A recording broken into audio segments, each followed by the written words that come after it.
Praise Lord. നല്ലൊരു നാളെ ആണ്ട് കൊടുത്തൊക്കെ നാം സ്തോത്രം ചെയ്യുவோம். இந்த கால நேரத்தில் ஆவியானவர் நம்மோடு பேசுகிற வேத பகுதி யோவான் 3ஆம் அதிகாரம் 6ஆம் வசனம். The book of John chapter 3 verse 6. அப்பொழுது பேதுரு, வெள்ளியும் பொன்னும் என்னிடத்தில் இல்லை, என்னிடத்தில் உள்ளதே உனக்கு தருகிறேன். நஸ்ரேனாகிய இயேசு கிறிஸ்துவின் நாமத்தினாலே நீ எழுந்து நட என்று சொல்லி. ஆமென். யோசிச்சு பாருங்க தேவப்பிள்ளை, ஒரு மனுஷன் சொல்லுகிற வார்த்தை, வெள்ளியும் பொன்னும் என்னிடத்தில் இல்லை, ஆனால் என்னிடத்தில் இருக்கிறது உனக்கு கொடுக்கிறேன். உன் மேல் ஒரு அபிஷேகம் இருந்தால், நீ விசுவாசமாயிருந்தால், நீ தேவ சமூகத்தில் உறுதியாயிருந்தால், தேவன் உனக்காக பெரிய காரியங்களை செய்வார்.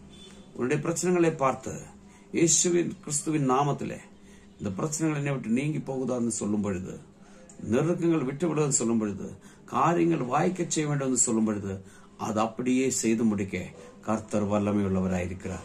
ஆனபடினாலே அந்த இயேசுவின் கருத்தில் நம்மளை நம்ம ஒப்பு கொடுப்போம். நல்ல ஆண்டவரே நன்றி செலுத்துகிறோம். இந்த கால நேரத்தில் கேட்கிற ஒவ்வொரு பிள்ளைகளையும் இந்த வேதத்தின்படி பிதா குமாரன் பரிசுத்த ஆவியின் நாமத்தில் ஆசீர்வதித்து ஜெபிக்கிறோம். இயேசுவின் நாமத்தில் பிதாவே, ஆமென்.